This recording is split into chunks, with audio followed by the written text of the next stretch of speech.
Welcome back to the channel, and in today's video, we are tackling a very controversial anime among its fan base, Psycho Pass. Psycho Pass is a futuristic cyberpunk series that explores themes of justice, societal control, and personal morality. We'll get into the history about the show a little later, but before we get any further, make sure to subscribe to this channel and don't forget to hit that bell icon so you never miss another update. Now without further ado, let's get it.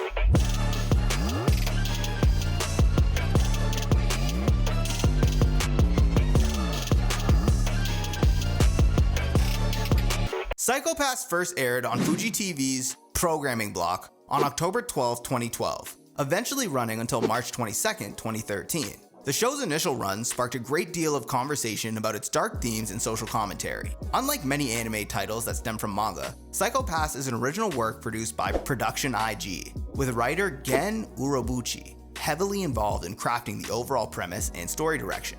Although it garnered critical acclaim for its mature themes and dystopian setting, the series also drew some controversy, particularly when the second season featured reduced involvement from Urobuchi, prompting debates among fans about its direction and the overall quality.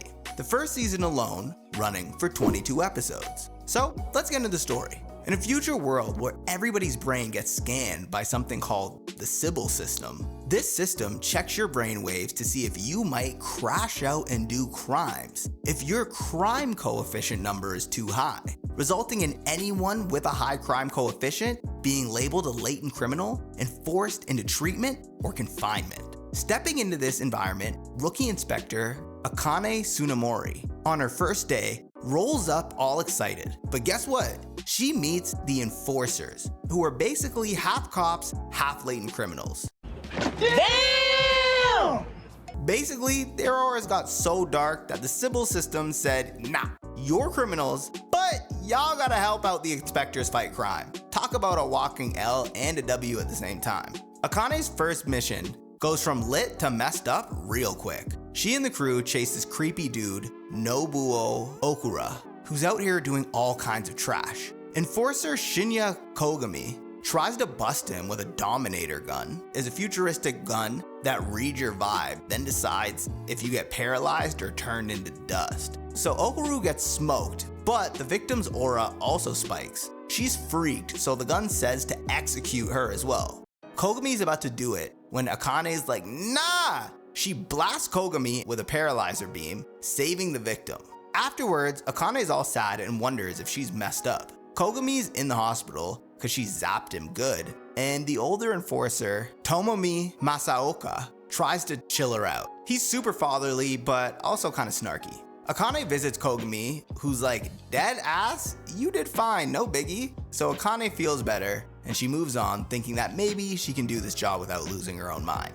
Next up, the squad goes to a drone factory where workers keep accidentally ending up in little pieces. Everyone's like, dude, something fishy's going on here. And it turns out that there is some shady business. The place is offline from Sybil, so the Dominators won't even connect. No vibe check means the old school detective style comes into play. They figure out a bullied employee is behind all the deaths, so the crew sorts it out and the problem is solved, but not before seeing how messed up life is without constant scanning. The rest of them are like, yo, maybe the Sybil system's not that bad. He's beginning to believe. Skipping ahead, during their next mission, the squad hunts a killer who's catfishing people using popular online avatars called Talisman and Spooky Boogie. Akane tries to do some detective infiltration, kinda lit, but also kinda risky, and the plan flops. It turns out the killer was some weirdo named Masatake, but behind him is an even bigger puppet master, Shogo Makishima. He's the main troll who likes to watch the world burn. Makishima gasses up this messed up girl, Rikaka Oreo, at a fancy school. She's on some psycho art project turning classmates into grotesque statues. Kogami's like, wait, these murders look familiar to a gnarly cold case, but the way they're done is kinda weak compared to the original. Still, it's enough to freak everybody out. The squad then tries to nab Rikako, but Makishima's homie, a cyborg named Senguji, offs her before she can spill any tea. Because he's extra savage, Makishima decides to set up a real-life hunting game. He uses Yuki, Akane's friend, as bait to lure Kogami into an abandoned subway. Kogami fights Senguji, while Makishima just sits there watching them like it's Netflix. Kogami finally wins and claps Senguji. But then Makishima is like, plot twist, he kills Yuki right in front of Akane, who can't do anything because the Dominator reads Makishima's mind as squeaky clean, which has everybody shook. After this fiasco, Akane is feeling majorly lost. Kogami has got a personal grudge on Makishima now, and we learn about Yayoi Kunizuka and how she ended up an enforcer after Sybil flagged her for being a bit too edgy. We also find out that Ginoza is Masaoka's son, which is kinda wild because Ginoza's all follow the rules, while Masaoka's like, I'ma do me. Meanwhile, Makishima is out there still, glazing criminals and giving them ideas so that the world can burn even more. Makishima's next big troll move? Handing out special helmets that copy bystanders' psychopaths readings. Now criminals can do messed up stuff while looking squeaky clean. That's definitely resulting in a big L for the city. Chaos erupts everywhere because folks are too scared to fight back until they start fighting back too hard. People get big time salty, turning the streets into a war zone. But Makishima is just using the chaos to slip into the Nona Tower, where the Sybil system resides. Kogami eventually squares up with Makishima on the roof, and they brawl it out, but Makishima's no joke. Akane tries to help, and they finally nab him.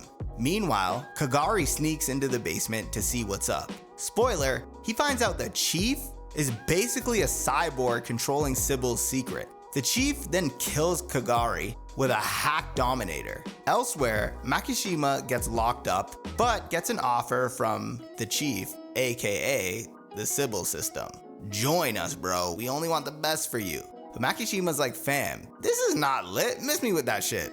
So he claps the Chief's cyborg form and bounces. Kogami tries to chase him, but the Bureau's like, nah, you can't go wild yet. So Kogami says, alright, I'm out. I'm done taking L's for your system. And he straight up quits. He plans to handle Makishima on his own no matter the cost. Makishima's next plan? Messing with Japan's hyper oats. It's basically the country's main source of food. If he ruins it, Japan will have to open its borders, something Sybil does not want to happen. Kogami hunts Makishima by himself, and Akane tries to find them, but she also makes a secret deal with Sybil. She'll bring Makishima in alive, so Sybil can use his brain.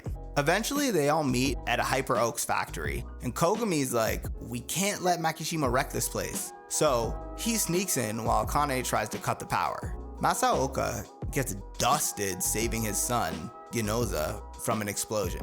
Ginoza's so salty, his psychopath basically crashes out, resulting in him being done for as an inspector. Makishima then drives off in a truck wounded.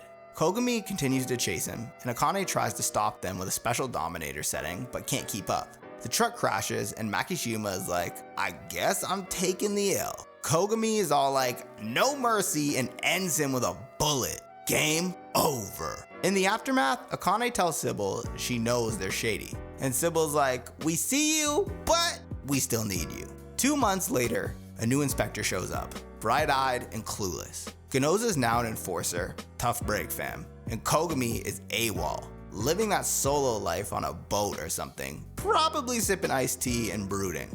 In the end, everyone gets a little messed up, and the Sybil system is a huge question mark over its head, leaving Akane as the only one who still believes in a future that is not totally trash. Will the Sybil keep being shady? Will somebody else come for the system's neck? Nobody knows until the second season, but it was a wild ride. And that concludes season 1 of Psycho-Pass. Over the years, Psycho-Pass has expanded with multiple seasons and theatrical films, further developing its world and the Sybil system, an advanced technology that measures and monitors citizens' mental states. And some fans argue that certain sequels and spin-offs aren't as faithful to the original vision. While others appreciate how these new entries expand the lore, the strong reception of the initial season and the subsequent films has solidified Psycho-Pass as a modern classic in the cyberpunk anime genre. Thanks for watching, like the video, don't forget to subscribe if you haven't already, and share this video with your friends, and press the bell icon so you never miss another update. Until next time,